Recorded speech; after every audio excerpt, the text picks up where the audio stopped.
to doubt El Daniel, because this guy's a serious professional. Brett screwed Brett. Yeah! Can he do it? Over! Oh, and a kick out! Unbelievable! Too hot to handle and too cold to hold. And I am the Macho King Savage. Woo! Such a marathon wearing fatty. Promotional consideration paid for by the following. Hey, yo, Pro Wrestling Podcast listeners, welcome to the show where we don't sing it, we bring it. Help us out and click subscribe to show your support. And if you're a YouTube user, click that bell so they let you know every time a new episode goes up. Are you sick and tired of dropping $60 to $100 for the latest and greatest wrestling video game? Stop immediately. Go to Wrestler Unstoppable, available exclusively through Facebook. Create a wrestler, sign contracts, get into storylines, headline pay-per-views, even build your own corporation from the ground up, all included in Wrestler Unstoppable, available now to all Facebook users totally free. If you want to become a member of the Pro Wrestling Podcast, maybe you want your name in the shout-outs like my good buddy John down in Texas. John, always glad to give you that shout-out. Make sure you swing by our Patreon page at patreon.com/Pro Wrestling Podcast. Sign up today. Loyalty rewards are available. $15 a month, you can co-host a show with me live. $7.50 a month, we will put you into a drawing to do the same. Hello, everybody. Welcome to this episode of the Pro Wrestling Podcast. If you've got questions, comments, whatever you want us to talk about in a future episode, drop us a line at the Pro Wrestling Sound Off line, 267-642-1160. Let us know what you want us to talk about. We will get into that in a future episode. A lot to cover tonight, not a lot of time to do it all in. Let's get it all going. Let's start with CM Punk and the news breaking that CM Punk, according to Fightful Select, was in the Performance Center, this week, and he was helping out around in the back, and the idea was he wanted to see more about how NXT television is put together, how they run things, and getting feedback to the wrestlers, and essentially working in a pseudo-producer role of sorts, even though that's not a part of what he's required to do. And then the conversation has focused around the possibility that when Shawn Michaels is ready to move on from his NXT position, that Punk may be the one to take over NXT at some point from Shawn Michaels. Keeping in mind that Triple H had to really prod and poke and beg Shawn essentially to take over the NXT role, it would not be surprising if he wanted to take a step back at some point. Maybe he wants to transition to something on the main roster, spend more time with Triple H, do whatever he wants to do. Maybe he wants to step back completely at his age and be more of a family man again. I don't know, because I'm sure that the NXT product requires a ton of his time. However, CM Punk, if you pay attention to the actual history of CM Punk, he has always had Shawn Michaels as a supporter, which may come as a surprise when you consider how much tension there was between Punk and Triple H in the past. But Shawn Michaels, always been a supporter, has gone to bat for him with management way back in 2011. Shawn Michaels was one of the people, it's well documented, who would go to bat for Punk with the creative team, with Triple H, with other people. So this doesn't surprise me if it's legit. It did seem really clunky and weird the way they were doing their promo. It almost looked like they lost their place on NXT this week. But if the long-term goal is to possibly take on that leadership role in NXT, I'm actually all for it, because Punk has always been about that, helping those younger talents, finding a way to get over. One of the most famous examples of this, the creation of the Shield. WWE had a plan in place where they actually wanted to create a supergroup using Daniel Bryan and The Big Show. And it was Punk's idea after working down there. If you remember back in the day when FCW and NXT was first getting cranked up and really gaining some momentum, you didn't see mainstream WWE stars go down to that brand. That wasn't the thing. That's something that is now happening pretty much because of ratings and competition with AEW. But the reality is back then that was a very, very, rare situation. And at one point, he went down and was featured with Seth Rollins. He was WWE champion. Seth Rollins was the NXT champion. And they had a tag team match against Cesaro and Cassius Ohno. And it went over well. And it gave him a glimpse into Seth Rollins and some of the other talent down there. And his idea was for Seth Rollins, Dean Ambrose, and Cassius Ohno to be the Shield instead of Daniel Bryan and The Big Show. WWE kind of switched things up, took Ohno out of the equation because they wanted to push Roman Reigns. And as you all know, the Shield worked out masterfully. It is a Punk thought for those gentlemen to be in the group, at least in terms of Dean Ambrose and Seth Rollins. So you have to give him some credit. And oddly enough, when the Shield first was on the road, on the main roster, Punk was who they rode with. Now, since then, we all know, it's been documented. Seth Rollins has his issues with Punk. Roman Reigns has his issues with Punk. Dean Ambrose, who now is Jon Moxley in AEW, clearly has issues with Punk ever since all the fallout from last year, and then this year it's AEW. So I don't expect any of them are sending Christmas cards to each other this time in their life. But definitely an interesting scenario to see whether or not CM Punk does follow through and eventually take on that leadership role in NXT. Along the lines of the WWE news, keeping in mind that all of the television rights contracts are being negotiated right now, whether it's WWE or AEW, and you know that SmackDown is going to be moving from Fox because Fox essentially turned their back on them, and that's going to be moving to the USA Network. You know that CW will be getting NXT, but we don't know what's happening with Raw yet. And there had been discussions, and Wrestling Observer Radio, Dave Meltzer talked about this extensively, how originally Warner Brothers Discovery, which is the current home of AEW programming on TNT and TBS, had a discussion with WWE about potentially bringing Raw to their network. Now, the problem with that for AEW is that leaves them probably without a home. Because you can't imagine WWE would sign with someplace that would also house their biggest competition, even though they don't like to acknowledge them as competition. And you also have to think about the fact that WWE is looking for about $400 million per year for their program, whereas AEW, you're looking at a much lower number.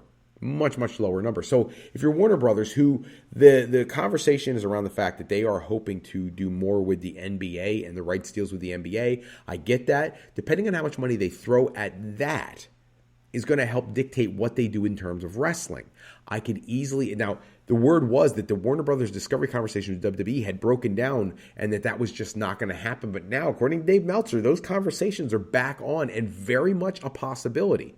So what does that do for AEW? And a big part of that influence is the fact when you look at CM Punk coming back and getting 71 million views within a day of a returning to WWE, when you see the pop in the numbers and the ratings every time he shows up at a program, whether it's Raw, SmackDown, or NXT, it tells you. And this week, his t-shirt sales are already well over the six figures. It's insane the influence he's had already in WWE programming. So that translates into dollars and cents to advertisers and to networks. And that's going to help support WWE's perspective that they should be getting that $400 million a year. I could easily see Warner Bros. Discovery. It's a business.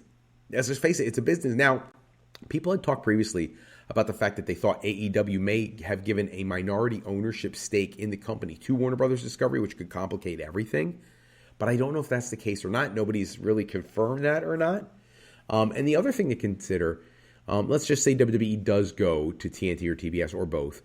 Then you have to ask yourself, CW, the deal with NXT, apparently is a non-exclusive deal, which means CW could contract other wrestling programs, even though they already have NXT coming. We know that the NWA had negotiated with them. We know that MLW was always looking for an opportunity. And now AEW, if they lose Warner Brothers Discovery, will be looking, CW may become a viable option for AEW, but that's really one of the few. After that, you're looking at streaming services. Disney, you're looking maybe at Peacock, if WWE leaves Peacock because of the new deals that they make. You're looking at possibly doing something with like Paramount Plus or possibly doing something with Amazon. Those are possibilities, but then that limits your audience size as well because not everybody has those services. So we're going to have to wait and see. It should be an exciting time. And everything, the whole landscape could shift monumentally. Let's just be honest. Got a comment on the Swerve Strickland Jon Moxley match from the Continental Classic Gold League last night. Now, I'm sorry. I thought Swerve Strickland should have went over and went over strong against Jon Moxley. He does not pick up the win. If anybody watched the match, Swerve is about as over as anybody on the planet. You're going to notice me say that more than once tonight. We'll get to that in a little bit. But this match in particular, he's the odds-on favorite to win the whole tournament. He should have won this. Now, I get it. I think I heard somebody on Busted Open Radio talking about how what you could do here is have him still, have this adversity, still get to the semifinals and face Moxley again, and then win that matchup. I get it. That makes sense. But I'd have had him win here and there. It makes him strong. It makes him a legitimate challenger for the World Championship. And honestly, if you asked me at the beginning of 2023 who could be that one guy that the fans would get behind to take the championship away from MJF, I could not have named somebody. There was nobody on the roster that I could have seen doing that. Swerve Strickland can do that. That's how over he is organically with the crowd. And I think this was a bad booking decision because it didn't do anything to help elevate his character. If anything, it held his character down a little bit. And I'm not in favor of that. I think he is an absolute megastar in the process of being created, and they needed to push him to the moon. Going to jump on a very small tidbit here, but one that I think is valuable. TNA Impact Wrestling. TNA coming back as the rebrand in 2024. They've already announced for their January 14th TV tapings that they're bringing in some crazy talent. Kazuchika Okada is going to return to TNA for the first time in years. Will Ospreay is going to come back, even though he's signed with AEW. While he's still under contract in New Japan, he's coming as a New Japan talent back to TNA for their TV tapings. And now, just recently signed, former WWE superstar, former New Japan superstar, Kushida, has now signed a contract with Impact Wrestling, and he will also be at the TV tapings. I think it's another solid signing for them. And I was listening to Busted Open Radio today, and I heard Bully Ray talking about Scott D'Amore and the booking in Impact Wrestling and TNA. And he was really impressed with what they do and the talent they bring in and how they even made an offer to Punk and how serious they take the process of creating the wrestling business. And I couldn't agree more. I think Bully was spot on. Of course he is. He's a megastar himself and has been around the game so long. He's so experienced.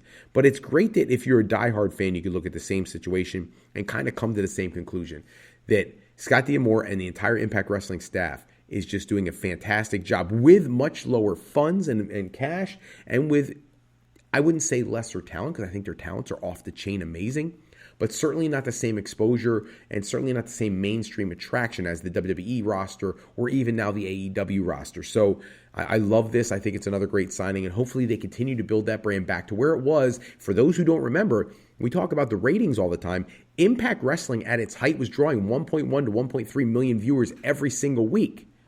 Impact Wrestling. We're not talking about AEW where they had this big evolution and Cody and the Bucks and the Elite all create this thing. This was Impact Wrestling. Jeff Jarrett created that, and he brought it to over 1 million viewers almost every week for a short period of time. An extended period of time, really.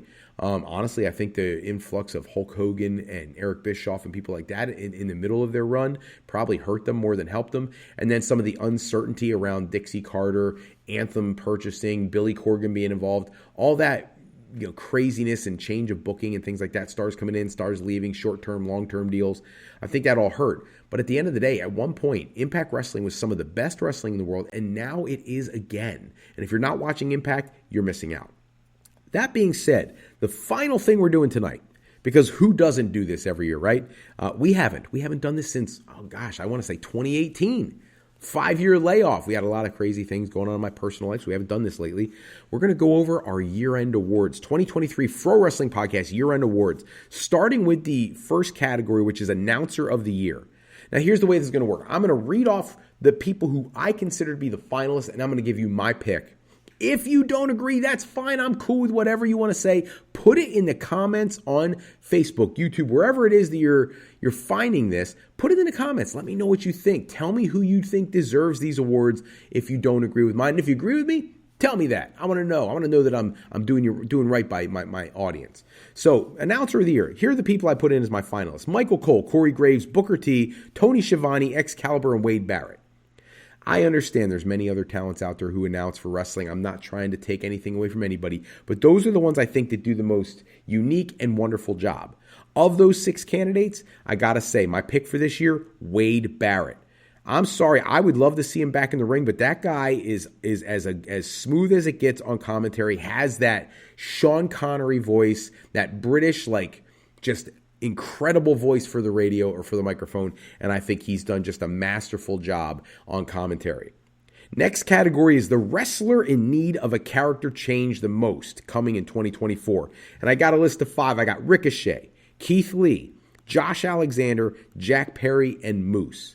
And when you look at that list, there's a lot, but there's, as much as I say those are the 5 that I consider the most in need, I think it's hard to figure out what different to do with certain people, like Ricochet. What else do you do with him? Josh Alexander, I don't know how you change him because he's really authentic the way he is. I feel like he needs to be refreshed in some way to get back to the dominance he had, at the beginning of 2023. Jack Perry, obvious reasons. We need to get away from anything that was what he was before the issues at All In. That leaves me with Moose and Keith Lee. Moose has been stale for over a year now, and he's insanely talented. Same thing with Keith Lee, but Keith Lee seems to be slowing down. His look is not really connecting with the same vibe it used to. Gosh, I wish we could get him back to like right at the end of his NXT run before he was called up the main roster. He was off the chain. But if I had to pick a winner in this category, I'm going with Moose because I think Moose is a absolute heavyweight champion quality caliber wrestler.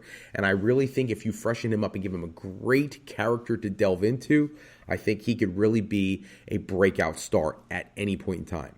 Let's talk about the emerging superstar of the year. The category, I put 7 candidates in here. Braun Breaker, Carmelo Hayes, Swerve Strickland, Jay White, Chad Gable, Ivar, and Zoe Stark.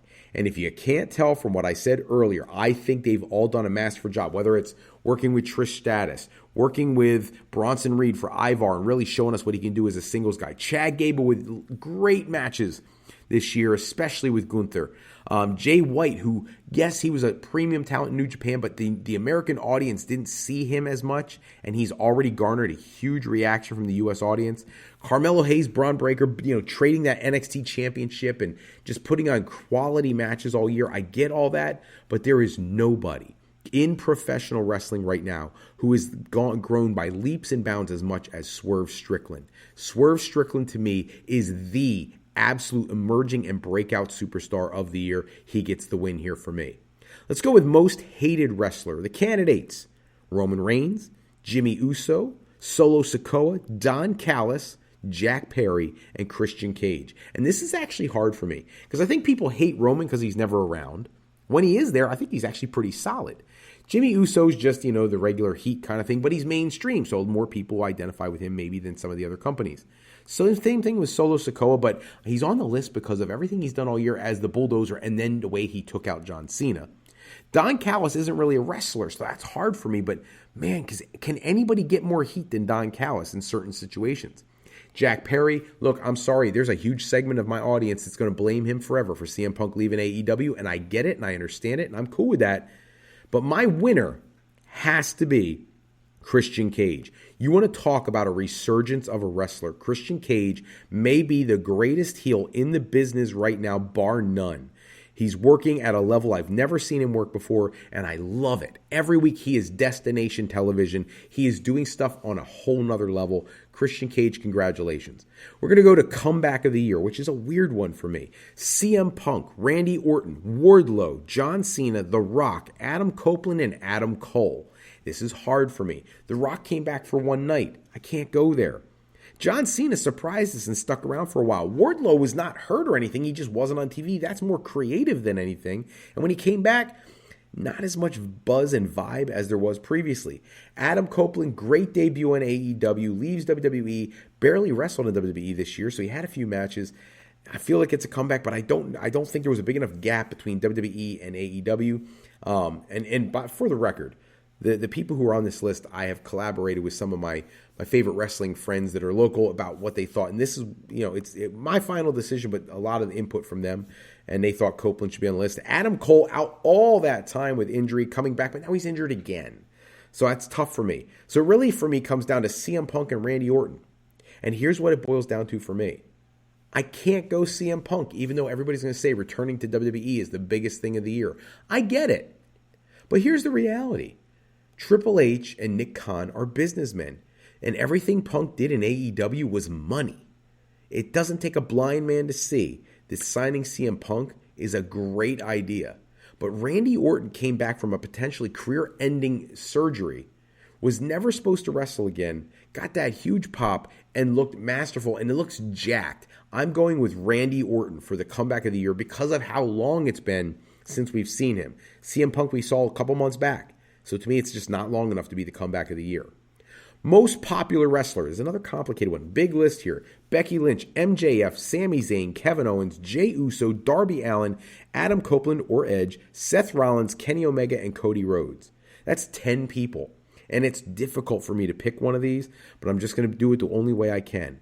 There is nobody who is more organically over and is clearly a babyface, whether they want to be or not, than MJF. He has to be the most popular wrestler, a guy who is a self-professed scumbag and yet still gets cheered out of the building in every place he goes. It's got to be MJF.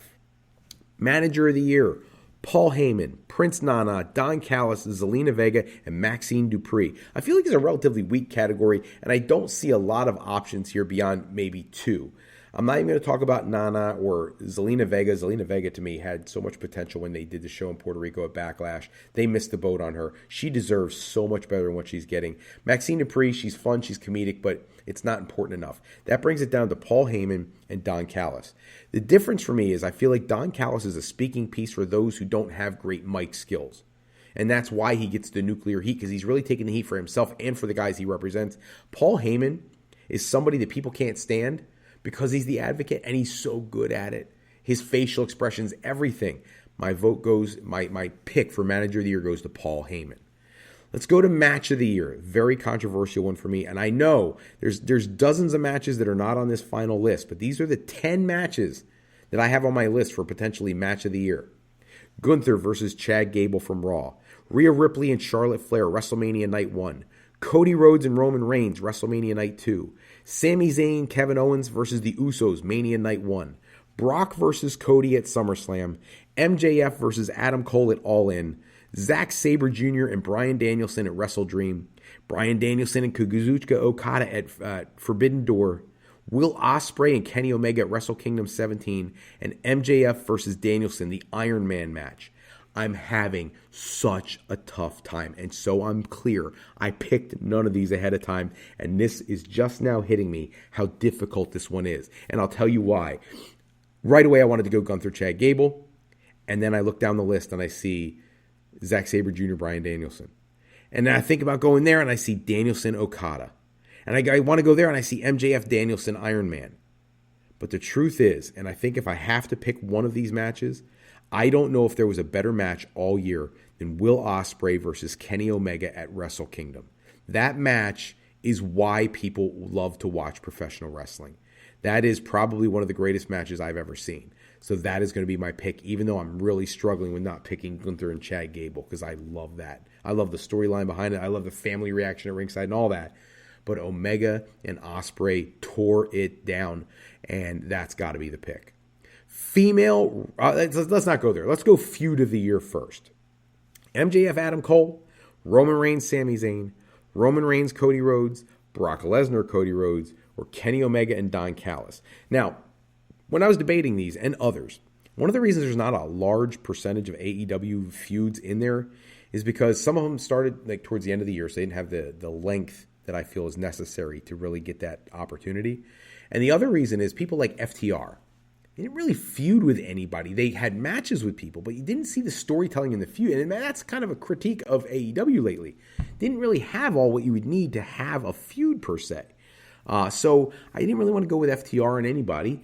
And I just, AEW there's not a lot of really Swerve and Adam Page, maybe. But again, that's not something I really, I feel like had enough time. So my pick for this one, for this year, and it's because of the organic nature of it, I can't believe I'm going to say this, Roman Reigns versus Sami Zayn.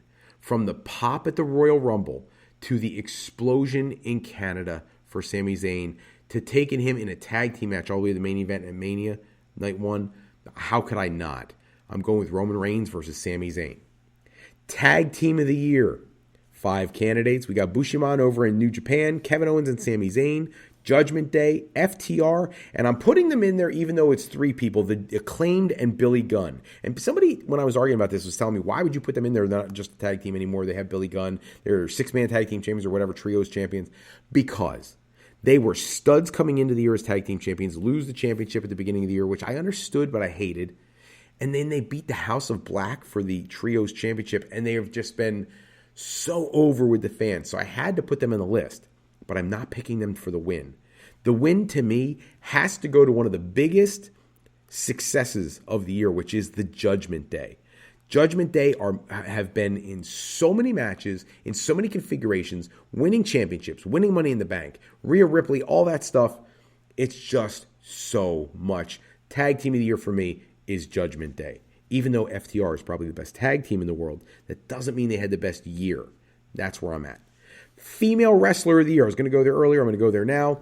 The candidates, Becky Lynch. Gotta love her for the NXT run. Rhea Ripley, all year. Chris Statlander, you take down Jade Cargill and have been on a roll ever since. Io Sky elevating herself into a main event picture and becoming women's champion. And Toni Storm, who has essentially recreated herself into this new version that is amazing. But I think it should be obvious. The female wrestler of the year for me, Rhea Ripley. And I get it. Some people say she didn't wrestle as much at the beginning of the year. Even now, she's on TV every episode, almost every show, has been to NXT, been to SmackDown, been to Raw, and she's must-see. That's why she's my female wrestler of the year. In the final category, wrestler of the year, I have 6 candidates. Seth Rollins, Daniel Bryan Danielson, whatever.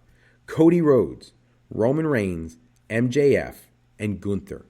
And I really wanted to put Swerve Strickland in here, but he just didn't do it as long enough for me to consider him number one, or I may have even picked him. But next year, we'll have to wait and see. This year, I'm really struggling. I'm struggling between 2 people, and it may surprise you. I love what Seth Rollins has done with the new championship, but I don't think it's enough. I love what Bryan Danielson has done, but he spent half the year being injured. I absolutely love everything about Cody Rhodes, and I think he's as over gets. But I don't think he's the wrestler of the year. His matches seem to be very similar to me in a lot of ways. Roman Reigns, I would love to put it on Roman Reigns, except the guy's never on shows. He spends 90% of the year off, so it can't be Roman Reigns. It just can't. And when he does win, it's because somebody interferes. It's never because of him winning clean. So I'm not picking Roman Reigns, which brings me to 2 people. And this is probably the hardest decision of the night. MJF and Gunther. MJF, the guy who's supposed to be a villain, who is as over as a babyface as it gets, who draws in viewers from anywhere and everywhere, who really probably already re-signed with AEW, but if he didn't, WWE ought to throw the Brinks truck at him in 2024. And Gunther, who in my opinion is an uncrowned world heavyweight champion waiting to happen and the greatest intercontinental champion of all time, not just because of the length of time, but because of the quality of match. For that reason, between the 2 of them, I have to say the wrestler of the year for the Pro Wrestling Podcast 2023 is Gunther. Congratulations to all of our winners. I'm sure they couldn't care less because they don't tune in. But if they do, we appreciate all of you. Everything you guys do is why we are the fans that we are. And we appreciate all the hard work and dedication you guys do every week on our television screens. And we really, really appreciate all that. That's all the time we have for this episode. Check back with us next episode where we'll run down the latest wrestling news and rumors. Special thanks, as always, goes out to bensound.com and purpleplanet.com for producing our music and sound effects. Today's show is sponsored in part by Beazle Games. Bring a new friend to family game night. It's easy with sketchy people. Showcase your artistic side in this game by going to thegamecrafter.com and grab your copy today. If you're looking for your next career move, you're considering college or university life, maybe you just need some formal training for your next career decision, go to our sister website at frolifeplanning.com for all your higher education needs, as Fro Life Educational Planning is for today, for tomorrow, and for life with Fro Life. I'm Fred Froelich, better known as Dr. Fro. I want to thank you for taking a few moments with us tonight. Until next time, take care, everybody.